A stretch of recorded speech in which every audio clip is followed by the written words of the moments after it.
The town of Willow Creek was the kind of place where people left their doors unlocked and knew every crack in the sidewalk. Tucked between thick pines and jagged cliffs, it felt like a quiet pocket of the world left untouched by chaos. But even in the safest places, unexpected things happen. 9-year-old Emma Whitaker didn't think about danger when she wandered into the woods that Saturday afternoon. She had spent every summer of her life at her grandparents' cottage, just beyond the last paved road. It was her favorite place in the world, where trees whispered secrets and trails wound like treasure maps. Emma was barefoot, holding a small basket of wildflowers she had picked for her grandma. Her ponytail bounced with every step.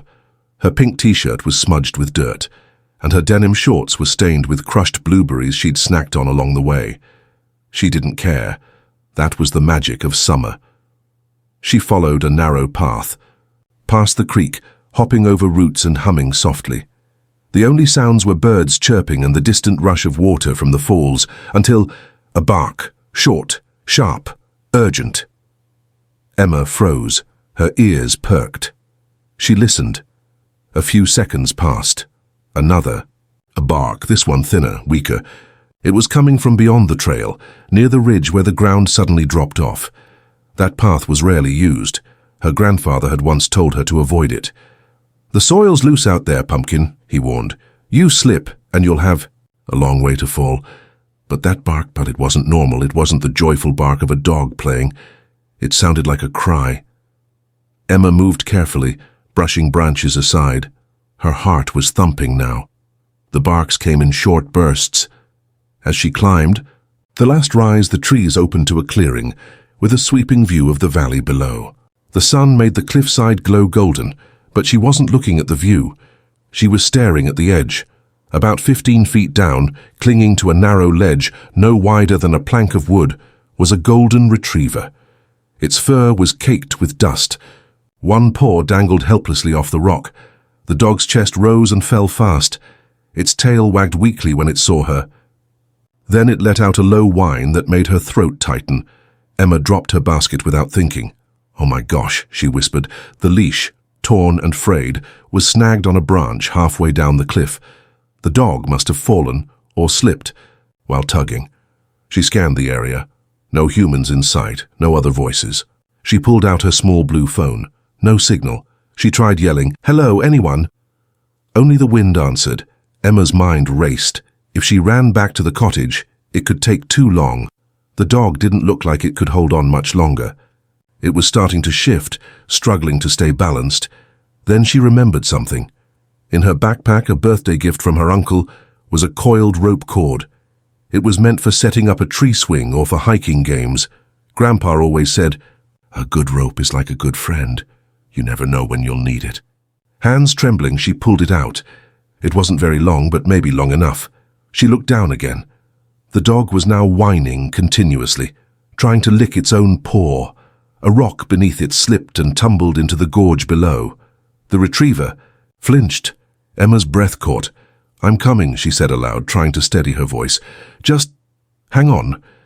She secured one end of the rope around the thickest tree trunk she could find. She tugged it hard, twice. It held. But even as she prepared to lower herself down, something in her chest fluttered, a quiet fear. This wasn't a game, but Emma looked into the dog's eyes and made her choice. Emma's fingers trembled as she tested the rope again. She didn't know exactly how far down the dog was, but she guessed it was just within reach if she lowered herself partway. The cliffside sloped down before dropping completely, like a sharp shelf in the earth. The wind picked up, brushing her, face with pine needles and dust. Her heart thudded hard against her ribs. Still she moved with purpose, knotting the end of the rope around her waist the way she'd seen in a video her uncle once showed her. "You got this," she whispered, to herself, her voice trembling. "You got this." With one last look at the ledge below, and the dog staring up at her with terrified eyes, Emma backed up to the edge, gripped the rope tightly, and began to descend. The cliff's surface was loose and uneven. Tiny rocks gave way under her sneakers. As she stepped cautiously downward, her hands burning against the rope, for a second her foot slipped just an inch, but it was enough to make her gasp out loud. She hugged the rope, breathing fast. Below her, the dog barked in panic, tail twitching. "It's okay," she called. "I'm okay, I'm coming." After a few more agonizing feet, Emma's toes found a jutting rock she could stand on. There she could almost reach the ledge. The dog was only about 3 feet away, but those 3 feet stretched across air and nothingness. The ledge he was on barely supported his body. Dust trickled off the sides every time he shifted. He let out a sharp, scared whimper. Emma crouched, pressing her body flat against the rock. Her knees scraped against jagged stone, but she barely noticed. She reached into her pocket and pulled out a granola bar, half crushed, wrapped in foil. "Here, boy," she said gently. "You want a treat?" The dog perked up slightly, ears twitching. Emma extended the bar slowly. "Come on, buddy, just a little closer." But the dog didn't move. It seemed frozen with fear, too afraid to shift its weight. Then came the sound that made Emma's blood run cold. Crack. A loud, dry snap echoed from beneath the ledge. A section of rock crumbled and fell, tumbling, before disappearing into the gorge with a sickening silence. The dog skittered backward, paws scrambling for grip. Emma reacted without thinking. She lunged, one hand on the rock wall, the other stretched toward the dog. She pressed her body over the narrow rock shelf. "Don't fall," she shouted, tears springing to her eyes. The dog's claws scraped. Its body was slipping. Emma dropped the granola bar, flung her arm out, and grabbed onto the dog's collar. For a heart-stopping second, they both hung there. The dog, half over the ledge. Emma, legs shaking, straining to keep her grip. The rope dug into her waist, keeping her from sliding further. "Please," she whispered. With every ounce of strength she had, she pulled. The dog yelped but scrambled forward, paws scraping at the edge. Dust sprayed into Emma's face. She squeezed her eyes shut. Then, suddenly, the weight shifted. The dog had made it back onto the ledge. He was still shaking, panting hard, but he was no longer slipping. Emma exhaled a sob, collapsing against the rock face. Her arms felt like jelly.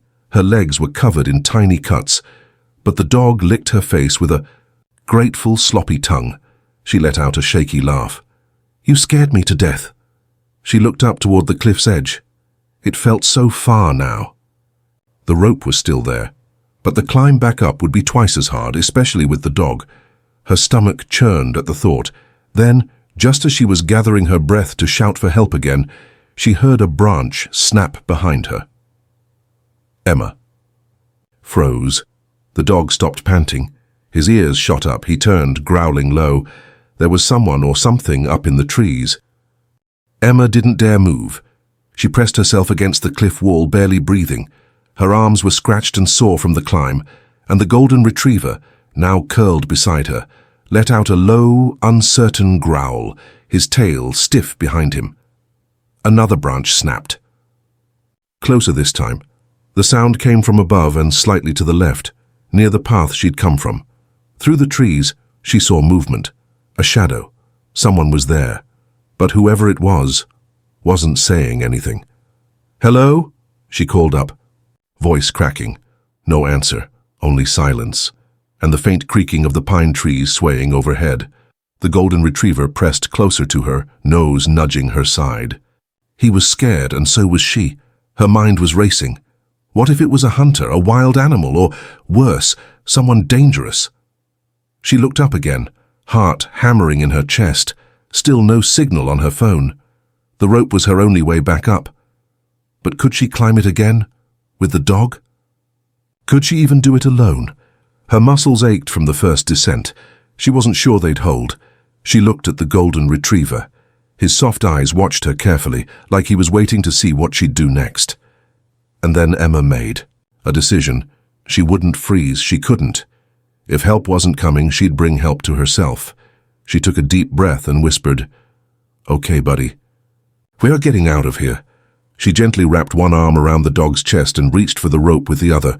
It was anchored tightly around the thick tree above, thank goodness. But now she had a new problem. Climbing up meant using both hands, and she didn't want to leave the dog behind. He was too heavy to carry. She tried lifting him, but her arms gave out halfway. Still panting from the effort, she sat back, frustrated. That's when she noticed something. The dog's frayed leash. It was still tied to his collar, dangling in pieces, but part of it was still long enough to loop. An idea sparked in her mind. Emma quickly tied the loose leash into a makeshift harness and attached it to the rope with a strong knot, one she had practiced a dozen times with her grandpa. It wasn't perfect, but it would hold just long enough.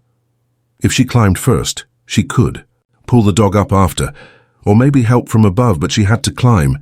She turned to the dog and cupped his face. "You stay, don't move, I'll be right back, okay?" He whimpered softly as if he understood. Emma grabbed the rope and started to climb. Every pull burned her arms. Her shoes slipped once, sending a shower of pebbles down the cliff, but she kept going. Sweat ran down her face. Her legs screamed in protest, but she didn't stop. The thought of the dog alone below, vulnerable to the person still lurking in the woods, pushed her on. After what felt like forever, her hand gripped the top of the ridge. With a final grunt, she pulled herself up and collapsed on the ground, gasping for breath. The sun blinked through the trees above. Her palms were torn, her knees were raw, but she was up. She didn't even have time to rest. She scrambled to the tree where the rope was tied and began pulling, slowly and carefully. The dog whined from below. "It's okay," she called. "Almost there." She pulled and pulled. The rope creaked under the tension. Inch by inch, the dog rose over the edge. His back paws clawed at the dirt. Emma leaned back with all her weight, digging her heels into the ground. Finally, his head popped over the ledge. With one last tug, she grabbed his fur and hauled him up onto solid ground. He collapsed beside her, tongue lolling out, tail wagging. Emma laughed, breathless, wild relief bubbling from her chest. But then a twig snapped right behind her, and this time a voice followed, low, rough. "That's my dog." Emma spun. Around, standing no more than 15 feet away, was a man, tall, thin, and ragged-looking. His clothes were filthy, his jeans ripped at the knees, no shoes. His face was sunburnt and stubbled, with wild eyes that locked onto the dog like a predator watching prey. The golden retriever instantly growled, stepping in front of Emma. The man raised his hands casually, as if to calm the dog. "Easy there, buddy," he said, his voice slow, hoarse. "That's my dog, been looking for him." Emma's heart dropped. Something felt off, way off. The dog didn't act like he knew this man. In fact, his hackles were raised, and his stance was protective. He didn't even bark, just growled low and steady. Emma took a small step back. He has a collar," she said, trying to sound brave. "It says his name is Buddy. There's a number on it." The man's jaw clenched. "That's my number," he lied. "I just didn't write the whole thing down. It's fine. You can give him back." "No," Emma said, her voice stronger now. "You're not his owner. I don't think he likes you." The man's eyes narrowed. "Don't be difficult, kid." Buddy growled louder now, baring his teeth. Emma's fingers tightened on the rope. Still wrapped around her wrist, she glanced toward the trail, hoping, praying that someone would appear. Anyone. No one came. "Look," the man said, taking a slow step forward. "You nearly killed yourself rescuing him. I appreciate that, but now he's safe, so hand him over." Emma shook her head. "I'm not giving him to you, that was it." The man lunged. Buddy sprang. The golden retriever leapt between Emma and the stranger with a snarl that didn't sound like it came from a pet. It was primal, furious. The man stumbled back, arms flailing as the dog snapped at his leg, missing by inches. "Stupid mutt!" the man shouted, tripping over a branch as he backed up. Emma didn't wait. She grabbed a fallen stick and hurled it at the man. "Leave.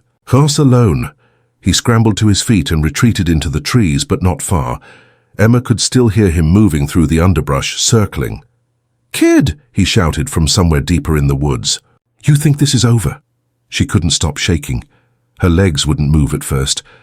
Buddy returned to her side, whining, nudging her hand. Emma wrapped her arms around his neck, breathing hard. "It's okay," she whispered, though she wasn't sure if it was. She didn't know how long it would take for him to come back, or if he had something worse than his fists. Suddenly, a loud whistle cut through the air. Emma's head snapped up. She recognized it. Lucas! Her older brother's whistle. She shouted back at the top of her lungs, "Lucas!" Moments later, two figures came crashing through the trees. Lucas, tall, red-faced, eyes wide with panic, ran straight to her. Behind him were two adult hikers, one with a walking stick and a camera. "Emma, are you okay?" Lucas yelled, dropping to his knees. She nodded, barely able to speak. "There was a man, he said Buddy was his, he tried to take him." The hikers looked at each other, grim. One of them pointed to the trail. "We saw someone running that way, barefoot. He nearly knocked us over." "Call the sheriff," the other said. "Now." Lucas wrapped his arms around his sister. "You're insane, you know that?" he whispered, half laughing, half crying. "But you're my hero." Buddy licked them both, and just like that, the moment of terror was over, or so Emma thought, because what the sheriff uncovered later would make everyone's skin crawl. The sheriff arrived within 20 minutes. By then, Emma was wrapped in a blanket, sitting on a log with Buddy curled at her feet and Lucas glued to her side. The two hikers gave their statements, describing the barefoot man who'd fled down the ridge trail. Sheriff Decker was a broad, steady man with kind eyes and a sharp voice when he needed it. He crouched beside Emma, notebook in hand. "You did the right thing, sweetheart," he said. "You're brave. Not many kids would have handled it like you." Emma looked down at her scraped knees. "I said the dog was his, but Buddy didn't trust him. I didn't either." Decker nodded. "You were right not to." He stood and turned to his deputy. "Run his description again. He may be local. We've had a few trespassing reports. The last couple of months, campsites disturbed, food missing. Nothing violent, until now." Buddy growled softly again, ears twitching. He was watching the forest edge like he still sensed danger. The sheriff knelt to check the dog's tag. "Says here his name is Buddy, registered to a Melinda Crane, lives 3 towns over." Lucas blinked. "So he's not a stray?" Decker frowned. "No, and here's the weird part. This tag is 2 years old. It says he was reported missing around the same time." Emma's eyes widened. "You mean he's been gone for 2 years?" Decker nodded slowly. "That's what it looks like," the deputy called out, phone pressed to his ear. "Sheriff, got something." Decker walked over and Emma strained to hear. The deputy lowered his voice, but she caught pieces. "Guy's name is Raymond Pierce. Used to live out here. Mental health issues. Family said he vanished too." Winters ago. Emma felt a chill crawl up her back. The sheriff came back, jaw tight. "Looks like our mystery man isn't just a squatter. He's been living off the grid for 2 years. Might have found the dog and kept him." Emma's heart pounded. "But Buddy didn't act like he liked him, he was scared." Decker nodded grimly. "Sometimes animals know. Maybe he was trying to escape. You found him just in time." One of the hikers stepped forward. "Sheriff, we passed an old shack half a mile up the hill. Looked abandoned, but we didn't check inside. Could that be where he's been staying?" Decker's eyes sharpened. "Show me." He left the deputy with Emma and the others and disappeared. Into the forest with the hikers. The tension didn't fade. Not even after the sheriff returned 20 minutes later, looking more rattled than before. "We found the shack," he announced. And more than that. Everyone fell silent. Inside there were food wrappers, broken lanterns, and a cot made of old blankets. But there was something else. He hesitated.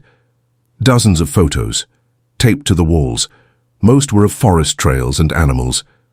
But a few, he looked directly at Emma, were of children, some blurry, some recent. Lucas stood up so fast the blanket fell from his lap. "What?" Emma's skin turned to ice.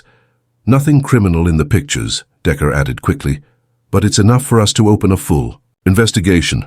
We're bringing in a team to search the woods more thoroughly, and we'll notify Buddy's original owner right away." Lucas pulled Emma close again, his jaw clenched. "Raymond Pierce is still out there," Decker added. "But thanks to Emma, we know where to start looking, and most importantly, she saved this dog's life, maybe even her own." Buddy gave a soft bark, as if in agreement. Emma didn't feel like a hero. Not yet. But deep down, something told her this wasn't the end of the story. It was only the beginning. The days that followed were a whirlwind. Emma barely slept. The image of the ragged man, Raymond Pierce, haunted her dreams, and the pictures found in the shack refused to leave her mind. How had a stranger been living so close, unnoticed? And why were there photos of children taped to those grimy walls? But the real shock came when the sheriff called Emma's parents for a meeting at the station. Her mother's face was pale when she returned home. "Emma," she said quietly, "there's something you need to know." Emma's heart beat faster. "What is it?" Her father sat down beside her, clasping her hands tightly. "Buddy wasn't always just a dog in the neighborhood."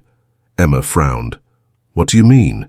Her mother glanced away, then back at her daughter. "Before you were born, your family had to make a tough decision. We had a dog named Shadow," her father explained. "He was your grandmother's, a loyal protector, but he belonged to a very sensitive situation. Your grandmother was involved in some investigations, things that made her a target." Emma's eyes widened. "Investigations?" "Yes," her mother said softly. "Your grandmother worked with law enforcement to expose dangerous people in the community. She needed protection. Shadow was part of that. More than a pet, he was her guardian." Emma thought of Buddy's alertness, his protective stance when the man appeared. "So, Buddy is Shadow?" Her father nodded. "We think so. Shadow disappeared years ago, under strange circumstances, and Buddy's collar was found near where Shadow was last seen. It's possible Buddy was Shadow all along, maybe taken by someone who wanted to hurt your family." Emma felt a shiver run down her spine. The dog she had rescued might have been part of a hidden battle she never knew existed. The sheriff interrupted their conversation by phone. "Emma, your quick thinking saved more than a dog. We've identified Raymond Pierce's past. He was connected to a group that tried to silence your grandmother years ago." Emma's parents exchanged worried looks. "We believe Pierce might still be watching you," the sheriff added gravely. Emma swallowed hard. The cliff rescue was more than a daring adventure. It was a direct link to a dangerous past. Later that night, Emma sat by Buddy's side, the dog resting his head on her lap. She traced the scar on his ear, a mark from long ago, and wondered what else he had endured. A new resolve filled her. She wasn't just a little girl who saved a dog. She was now part of something bigger, a story that had been hidden, in shadows for years. The next morning, Emma decided she wouldn't be afraid. She had Buddy, her family, and now the courage to face whatever came next. But as she looked out the window, the forest seemed darker somehow, filled with secrets waiting to be uncovered, and somewhere hidden deep in those trees, Raymond Pierce was still watching. Emma's days became a blur of police interviews, safety drills, and whispered conversations between her parents and the sheriff. The forest around their home, once a place of carefree adventure, now felt like a looming fortress of secrets. Yet, despite the shadows hanging over her, Emma was determined to unravel the truth. One afternoon, Lucas found an envelope tucked under their front door. It was old, yellowed at the edges, sealed with a faded red wax stamp, an emblem Emma recognized from the stories her grandmother used to tell. Curious, they broke the seal. Inside was a letter, written in a hurried scrawl. "If you want to protect what matters most, trust no one but yourself and this dog. There's someone who can help, but you must be cautious. Find the old cabin near Pine Creek. Ask for Mrs. Anders." Emma's pulse quickened. Pine Creek was a half-mile hike from their home, deep in the woods where the trees grew thick and the air smelled of moss and mystery. Who could Mrs. Anders be? Lucas wondered aloud. Emma shrugged.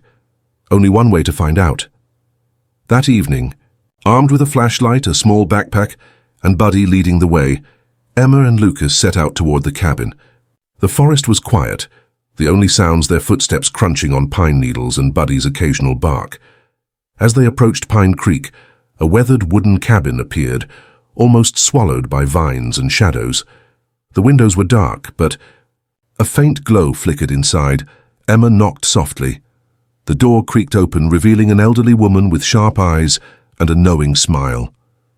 "You must be Emma," the woman said. "I've been waiting." Inside, the cabin smelled of old books and pine sap. Mrs. Anders motioned for them to sit at a rough wooden table where a map was spread out, dotted with pins and notes. "Raymond Pierce is dangerous," she said quietly. "But he's not the real threat." Emma's brow furrowed. "What do you mean?" Mrs. Anders leaned forward. "Pierce was part of a larger network. people who want to erase the past and control the future. Your grandmother was a thorn in their side. That dog Shadow Buddy was her guardian, her connection to you. Emma looked down at Buddy, who wagged his tail gently. You've already shown great courage, Mrs. Anders continued. But now you must be smarter. These people are watching. You need allies. She handed Emma a small pendant on a leather cord. This belonged to your grandmother. It will keep you safe and lead you to those who can help. Emma clasped the pendant, feeling a warmth spread through her fingers. Just then, a sudden noise outside startled them. Mrs. Anders motioned for silence, listening. They're close, she whispered. Emma's heart pounded. The forest seemed to press in around them, dark and dangerous. We must be ready, Mrs. Anders said. Tomorrow I'll take you to a place where you'll be protected, but for tonight, stay here. Trust no one but us. Emma nodded, clutching Buddy's leash tightly. She felt the weight of the past and the urgency of the present all at once. As the night deepened, the forest outside the cabin whispered secrets in the wind. Emma realized her rescue mission was only the beginning of a far greater adventure, one that would test everything she thought she knew about courage, family, and trust. The sun had barely risen when Mrs. Anders woke Emma and Lucas. We don't have much time, she said quietly. They're coming. Outside, the forest was thick with mist, the air cold and heavy. Buddy stood alert, ears perked, as if sensing the danger too. Mrs. Anders led them down a narrow path, winding deeper into the woods. Emma's heart pounded with every step. She clutched the pendant tight, feeling its comforting warmth. Suddenly, through the trees they spotted movement, figures cloaked in dark clothing moving stealthily toward them. Emma froze. They're after you, Mrs. Anders whispered urgently. We have to act. Behind a cluster of bushes the trio took cover. The men passed by, voices low and harsh. Emma recognized one voice. It was Raymond Pierce. She's here. I know it, he growled. Find the girl and the dog. Emma swallowed her fear. This was it, the moment to protect what mattered most. Mrs. Anders pulled out a small flare gun. When I fire this, run to the clearing. Don't stop. Emma nodded, Buddy by her side, muscles tense and ready. The flare shot into the sky, a blazing red beacon cutting through the grey morning. Go, Mrs. Anders shouted. Emma and Lucas sprinted toward the clearing, Buddy bounding ahead. Behind them, the men cursed and gave chase. The clearing opened into a wide space, bathed in soft sunlight. Emma saw a group waiting. Sheriff deputies, officers, with radios, and several people she didn't recognize but felt instinctively were on her side. Over here, a voice called. Emma ran faster. The officers formed a protective circle around them.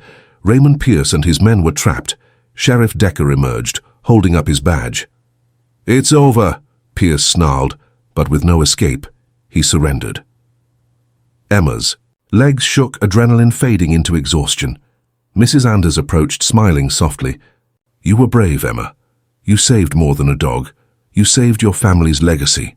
Buddy wagged his tail, licking Emma's face. Later, as the sun climbed higher, Emma sat beside Buddy, pendant warm against her chest. The forest no longer felt like a place of fear but of courage and hope. She had faced danger, uncovered secrets and stood strong, and the little girl who rescued a dog from a cliff had changed everything.